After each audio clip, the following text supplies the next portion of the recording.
শাইতানুর বিসমিল্লাহির রহমানুর রহিম। আলহামদুলিল্লাহ, আজ আমরা কিছু গুরুত্বপূর্ণ বিষয় নিয়ে আলোচনা করব। সূরা তওবায় আল্লাহ পাক বলেন, যুদ্ধাবস্থায় যুদ্ধবন্দী কাফেরদেরকে এমনও স্থানে তোমরা তাদেরকে বন্দী করে রাখো যেখানে থেকে তারা কুরআন শুনতে পায়, হাত্তা ইসমা কালাম আল্লাহ।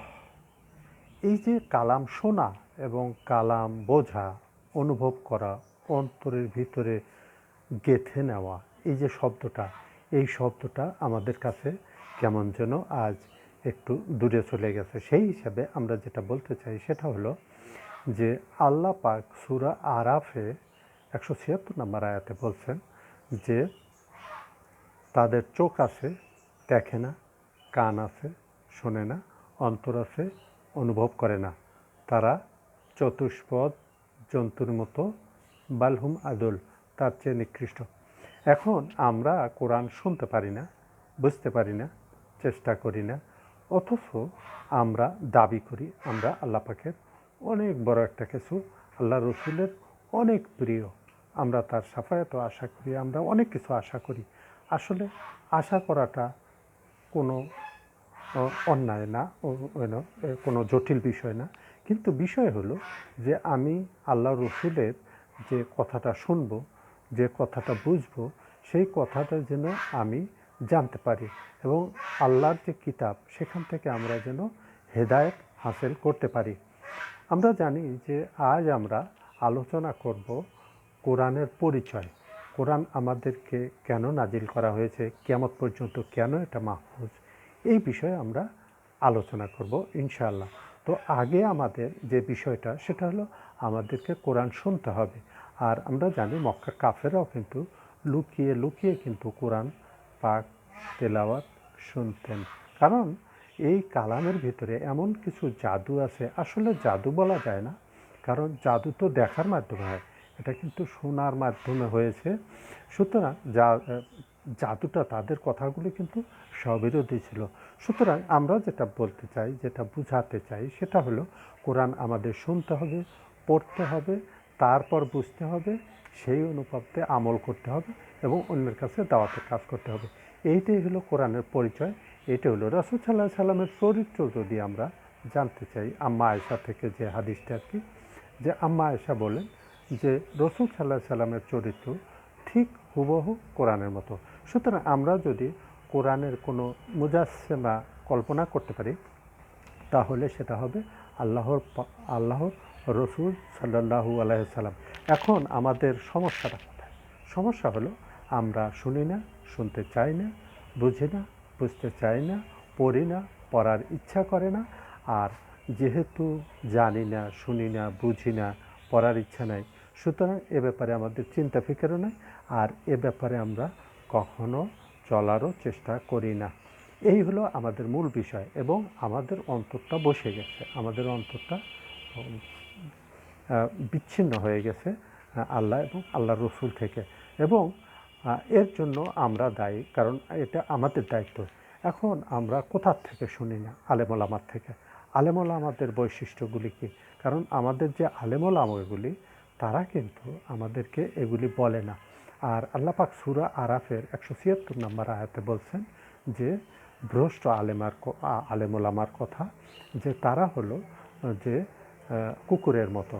তারা তাদের উপরে যদি বোঝা চাপিয়ে দেওয়া হয় তবুও সে জিহ্বা বের করে, এবং যখন বোঝা খুলে দেওয়া হয় তখন, যখন স্বচ্ছন্দ থাকে তখনও জিহ্বা বের করে।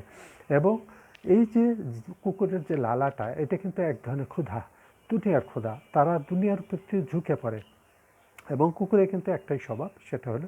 সুতরাং ভ্রষ্ট আলেমদেরকে আল্লাহ পাক কুকুরের সাথে তুলনা করছে, আর আমাদেরকে চতুষ্পদ জন্তুর সাথে তুলনা করেছেন। কারণ আমরা কান আছে, শুনি না; চোখ আছে, দেখি না; অন্তর আছে, অনুভব করি না। আমরা চতুষ্পদ জন্তুর মতো, বালহুম আদুল, তার চেয়েও নিকৃষ্ট। এই যে আমরা কথাগুলি, এখন এর কারণগুলি কী? কারণ হলো আমরা কোরআন শুনি না, বুঝি না। তো সূরা তওবার যে কথাটা, সেটা হলো যে যুদ্ধ অবস্থায়, যুদ্ধবন্দী এবং যে কোনো অবস্থাতেই এমন একটা পরিবেশ সৃষ্টি করা যেন তারা কোরআন শুনতে পারে, আর যারা পড়তে পারে বোঝে তাদের জন্য আরও বেশি বেশি করে এই বিষয়গুলি লক্ষ্য রাখা উচিত যে আমাদের কোরআন কী জন্য নাজিল হয়েছে, কার উপরে নাজিল হয়েছে, তার চরিত্র কীরকম ছিল। আমরা রসুল সাল্লাহ সাল্লামের চরিত্র সম্পর্কে বিভিন্নভাবে আমরা জানার চেষ্টা করব এবং বোঝার চেষ্টা করব।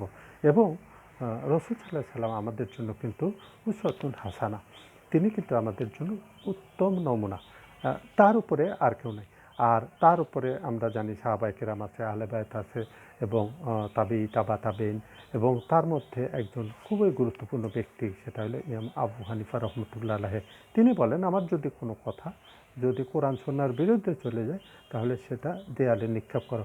এবং সকল আলেম, সকল অলি, সকল বুজুর্গ এই কথাটাই বলে গেছেন যে আমাদের কথা, এবং আমরা জানি আতিউল্লাহ আতিউর রসুল উলিল আমরি মিনকুম, আর যদি তাদের সাথে দ্বিমত পোষণ হয় তখন আল্লাহ এবং আল্লাহ রসুলের দিকে ফেরত আসো। এবং আল্লাহ রসুল কিন্তু এই কোরআন তার সিনা মোবারকে নাজিল হয়েছে, এবং এই কোরআনের হেফাজতের দায়িত্ব কিন্তু আল্লাহ নিয়েছেন।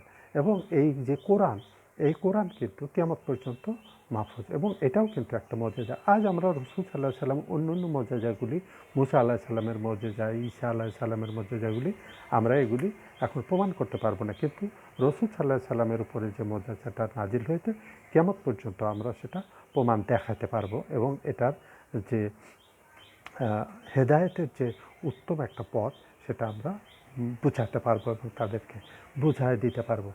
আর কোরআন কিন্তু আমরা যেহেতু কোরআনকে পরিচয় করিয়ে দেব, এবং কোরআনের পরিচয় করার জন্য আমাদের কিন্তু কিছু কিছু বৈশিষ্ট্য দরকার পড়ে। যেমন আমরা ইসলাম সম্পর্কে আমাদের বেসিক ধারণা থাকতে হবে, কোরআন সম্পর্কে আমাদের একটা ধারণা থাকতে হবে ইসলাম সম্পর্কে, এবং এইভাবে বিভিন্ন বিষয়ে আমাদেরকে মোটামুটি একটা বেসিক ধারণা থাকতে হবে। রসুল সাল্লাহ সাল্লাম কে ছিলেন, তার উদ্দেশ্য কী, আল্লাহ কেন তাকে নির্বাচন করলেন, কেন পাঠালেন, এই বিষয়গুলি আমাদেরকে অবশ্যই জানতে হবে। এবং এই যে কোরআন এমন যে একটা কালাম, যারা পড়তে পারেন তারা পড়বেন, বোঝার চেষ্টা করবেন, আর যারা পড়তে পারেন না তারা অবশ্যই এটা শুনবেন। কারণ আল্লাহ পাক বলেছেন যে এই রসুল সাল্লাহ সাল্লাম বলেছেন যে এই কোরআন এমন জায়গায় বেশি বেশি করে, যাই হোক, আমরা যেখানে আসছিলাম ওইখান থেকে আসি যে হাত্তা ইসমাল কালাম আল্লাহ পাক বলেন সূরা তওবায় আর কি, যে এমন জায়গায় তাদেরকে বন্দি করে রাখো যেখান থেকে তারা কোরআন শুনতে পায়। আমাদের মূল বিষয়টা ছিল হলো কোরআন শুনতে পাওয়া। এখানে কিন্তু কোরআন পাকে অন্যান্য যে কিতাবগুলি, আসমানি কিতাব, তাদের কিন্তু বাই নেম আসেনি। সুতরাং আমরা কিন্তু জানি যে কোরআন পাক বাই নেম এসেছে, যেমন ইয়াসিন, ওয়াল কুরআনুল হাকিম, আবার উহিয়া ইলাইহা হাদাল কোরআন লি উনজিরাহুম বিম বালাগ, তারপর আপনার ফাজাক্কির বিল কুরআনি লি মাইয়া খাউফু ওয়াইদ। এই যে কোরআনের অর্থ বাই নেম, আমরা জানি যে তওরাতে, ইনজিল, অন্যান্য যে আসমানি কিতাবগুলি, সুহুফগুলি, সেগুলিতে কিন্তু বাই নেম আসে নাই, কিন্তু এখানে এটা বাই নেম এসেছে।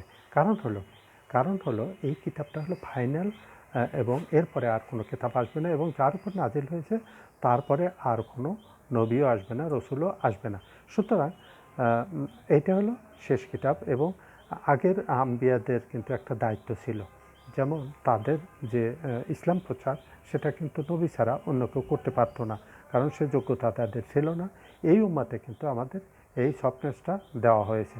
সুতরাং আমরা কিন্তু চেষ্টা করব যে আমরা এই কোরআন প্রচার করার জন্য, এর জন্য আমাদেরকে কোরআন পড়তে হবে, বুঝতে হবে, শুনতে হবে, এবং নিজের জীবনে আমল করতে হবে, এবং এই কোরআনকে আমরা যেন দাওয়াতের মূল কাজ হিসাবে ব্যবহার করতে পারি সেই বিষয়ে আমাদেরকে লক্ষ্য রাখতে হবে। কোরআন অর্থ বারবার পাঠ করার একটা করা, যেটা আর কি কিতাবও বলা হয়, কালামও বলা হয়। কিতাব যেটা, সেটা হলো লৌহ মাহফুজে এটা যে মূল কপি সেটা আছে, কিন্তু কালাম যেটা সেটা হলো কালামের মাধ্যমে। আর আমরা জানি এই কোরআন কিন্তু রসুল সাল্লাহ সাল্লামের সিনা মোবারকের উপরে নাজিল হয়েছে। এটা কিন্তু মুসা আলাহিস সালামের মতো তক্তে লিখিত অবস্থায় কিন্তু আসেনি। সুতরাং এই কোরআন কিন্তু কালাম হিসাবে হয়ে নাজিল হয়েছে। এখন আমরা কেরার যে ব্যাপারটা সেটা হলো বারবার পাঠ করা, যেটা সেটা একটি কালাম। এবং কোরআন যে কালাম, এই আল্লাহর সিফাত কিন্তু এটা কিন্তু। তাহলে আমরা কিন্তু আল্লাহর কিন্তু মাখলুক না কালামটা, কারণ আমরা জানি যে কালাম হলো মুতাকাল্লামের সিফাত। সুতরাং আমাদের কিন্তু উচিত সেটা হলো যে আমরা যেন এই কোরআন অর্থাৎ কালাম এবং এটা যে আল্লাহ পাকের সিফাত, আমরা আল্লাহ পাকের সাথে কথা বলি। আসলে মূল কথা কিন্তু এইখানে কোরআন পাঠ করা, কোরআন বোঝা, কোরআন অনুভব করা, এটা কিন্তু অন্তর দ্বারা যেটাকে আমরা বলি। তো এইটা কিন্তু আল্লাহকে অনুভব করা, আল্লাহকেও অনুধাবন করা, এটা কিন্তু বিষয়। হুকুম আহকাম আমরা জানি কি কালাম দুই রকমের হয় কোরআন পাকের, যেটা একটা হলো মুতাশাবিহাত আর একটা হলো মাহকামাত। তো এই যে মুতাশাবিহাত মাহকামাত যেটা সেটা হলো হুকুম আহকাম, অর্থাৎ এটা হলো আল্লাহ পাকের যে কথা কাজগুলি এগুলি আদেশ করেছেন। আর মুতাশাবিহাত যেগুলি সেগুলি হলো অস্পষ্ট, আমরা ওর ভিতর যাব না, যেহেতু এই ব্যাপারে আল্লাহ রসুল সাল্লাহ সাল্লামকে কোনো কিছু বলে দেওয়া হয় নাই। সুতরাং আমরা আর এখন তো জানা সম্ভব না, ওহির সিলসিলা শেষ হয়ে গেছে, এখন আর আমাদের দ্বারা সম্ভব না। সুতরাং আমরা যেটা বলছিলাম সেটা হলো কোরআন কিন্তু আল্লাহ পাকের সিফাত, এটা কিন্তু মাকলুক নয়, আল্লাহর সৃষ্টি নয়, এটা আল্লাহ পাকের নিজের। এখন আল্লাহ পাকের মুখ থেকে যে কালামগুলি বের হয়েছে, যেটা লিপিবদ্ধ করা হয়েছে, ওইটা কিন্তু সৃষ্টি। যার উপরে লিপিবদ্ধ করেছেন, যে লিপিবদ্ধ করেছেন মুকাররাবান ফেরেশতা। আমরা জানি যে এই কোরআন কিন্তু তারাই স্পর্শ করতে পারে যারা পাক পবিত্র, তাছাড়া এগুলি কিন্তু স্পর্শ করা যায় না। সুতরাং আমরা যখন কোরআন স্পর্শ করব তখন অবশ্যই পাক পবিত্র অবস্থায় আমরা করব। সুতরাং আমরা জানি কিন্তু শুধু নামাজ এবং কোরআন এই দুটোর ব্যাপারে কিন্তু বিশেষ প্রোটোকল দেওয়া হয়েছে। এখন এদিকে কোরআনের যে কাগজপত্র, বাইন্ডিং, ছাপাখানা এবং বিভিন্ন ধরনের যে আমরা সফটওয়্যার ব্যবহার করে থাকি, এগুলি কিন্তু মাকলুক, এগুলি সৃষ্টি করা হয়েছে। কিন্তু যে কথাটা লেখা আছে, যেমন আমি যদি বলতে চাই আলহামদুলিল্লাহ, এই আলহামদুলিল্লাহ যে শব্দটা, এটা কিন্তু সৃষ্টি নয়, এটা আল্লাহ পাকের সিফাত। সুতরাং মাকলুক সেটাই, যেটি আমি এইটা কোনো সফটওয়্যারে সেভ করি, অথবা যদি আমি এইটাকে কাগজে লিপিবদ্ধ করি, অথবা পুস্তক আকারে ছাপাই, অথবা যে কোনোভাবে প্রেসে অথবা সাইক্লোস্টাইলে যে কোনো মেশিনে যদি আমি এইগুলিকে লিপিবদ্ধ করি, অথবা এগুলি এডিটিং বিভিন্ন যে সফটওয়্যার ব্যবহার করি, প্রেস, এগুলি কিন্তু কাগজ কলম অন্যান্য যে বিষয়গুলি, এগুলি কিন্তু মাকলুক সৃষ্টি। কিন্তু যে কথাটা আমি লিখছি, যেমন আমি বললাম একটু আগে যে আর রহমান, এই যে শব্দটা, এটা কিন্তু আল্লাহর কালাম এবং কালাম মুতাকাল্লিমের সিফাত। এই কথাটা আমাদের অবশ্যই জানতে হবে। আর আমরা এই যে মুসা আলাইহিস সালাম আল্লাহর সাথে কথা বলতেন, এখন মুসা আলাইহিস সালামকে আল্লাহ সৃষ্টি করেছেন, সুতরাং কালামটা কিন্তু তার। এই যে আমি যে কথাগুলি বলতেছি আল্লাহর কালাম, আমি কিন্তু সৃষ্টি, কিন্তু এই কথাটা সৃষ্টি না। আমি যদি লিখিত করি তাহলে সেটা সৃষ্টি, আমি যদি কোনো রেকর্ডিং করি এটা কিন্তু সৃষ্টি। কিন্তু এই যে কথাটা, এই কথাটা কিন্তু আল্লাহ পাকের সিফাত, কারণ আমি আল্লাহ পাকের কথাটা হুবাহু আমি ওইটা কপি করলাম। এই বিষয়গুলি আমাদেরকে অবশ্যই লক্ষ্য রাখতে হবে। এবং সূরা আরাফে আমি আল্লাহ পাক বলেন যে আমি তোমাকে দেখতে চাই। মুসা আলাইহিস সালাম বলে, আমরা জানি যে মুসা আলাইহিস সালাম কালিমুল্লাহ ছিলেন, এবং আরও জানি যে দুনিয়ার কোনো চক্ষু আল্লাহকে স্পর্শ করতে পারে না, আল্লাহ যা ইচ্ছা তাই করতে পারেন। কিন্তু এখন মুসা আলাইহিস সালাম জিদ করে বসে সূরা আরাফে যে আমি তোমাকে দেখতে চাই। আল্লাহ পাক বারবার বলছে লান তারানি, তুমি পারবে না, কারণ দুনিয়ার কোনো চক্ষু আল্লাহকে স্পর্শ করতে পারে না। এখন মুসা আলাইহিস সালাম কে যখন আল্লাহ পাক বললেন ঠিক আছে, তুমি যখন জিদই করছো তখন তুমি ওই পাহাড়ের দিকে তাকাও, যদি তুমি সশরীরে থাকতে পারো তখন পরে দেখা যাবে। তো